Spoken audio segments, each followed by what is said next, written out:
आप सबको जय मसीह की। आज तारीख है 13/11/2025 और हम सुबह का वचन पढ़ेंगे। हम पढ़ेंगे इब्रानियों की पुस्तक में से उसका 10 अध्याय और 1 से लेके 18 वचन तक। क्योंकि व्यवस्था जिसमें आने वाली अच्छी वस्तुओं का प्रतिबिंब है, पर उसका असली स्वरूप नहीं, इसलिए उन एक ही प्रकार के बलिदानों के द्वारा जो प्रतिवर्ष अचूक चढ़ाए जाते हैं, पास आने वालों को कदापि सिद्ध नहीं कर सकती। नहीं तो उनका चढ़ाना बंद क्यों न हो जाता।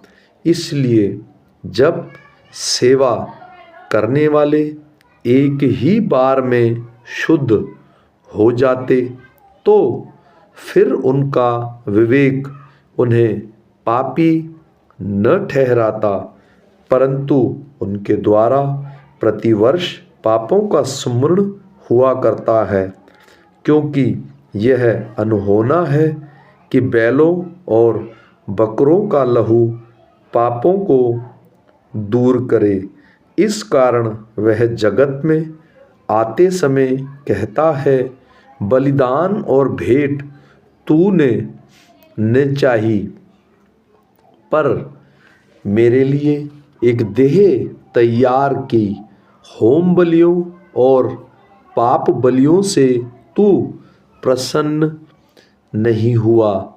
तब मैंने कहा, देख, मैं आ गया हूँ। पवित्र शास्त्र में मेरे विषय में लिखा हुआ है, ताकि हे परमेश्वर तेरी इच्छा पूरी करूं। ऊपर तो वह कहता है, न तू ने बलिदान और न भेंट और होम बलियों और पाप बलियों को चाहा और न उनसे प्रसन्न हुआ। यदि ये बलिदान तो व्यवस्था के अनुसार चढ़ाए जाते हैं, फिर यह भी कहता है, देख, मैं आ गया हूँ ताकि तेरी इच्छा पूरी करूँ। अंत वह पहले को उठा देता है ताकि दूसरे को नियुक्त करे।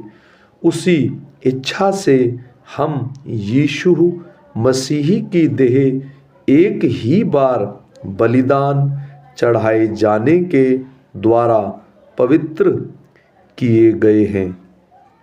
हर एक याजक तो खड़े होकर प्रतिदिन सेवा करता है और हर एक ही प्रकार के बलिदान को, जो पापों को कभी भी दूर नहीं कर सकते, बार बार चढ़ाता है।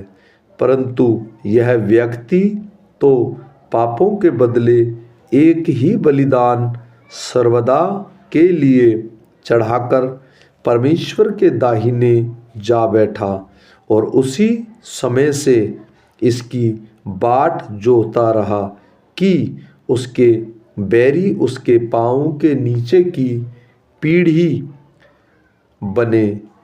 क्योंकि उसने एक ही चढ़ावे के द्वारा उन्हें जो पवित्र किए जाते हैं, सर्वदा के लिए सिद्ध कर दिया है।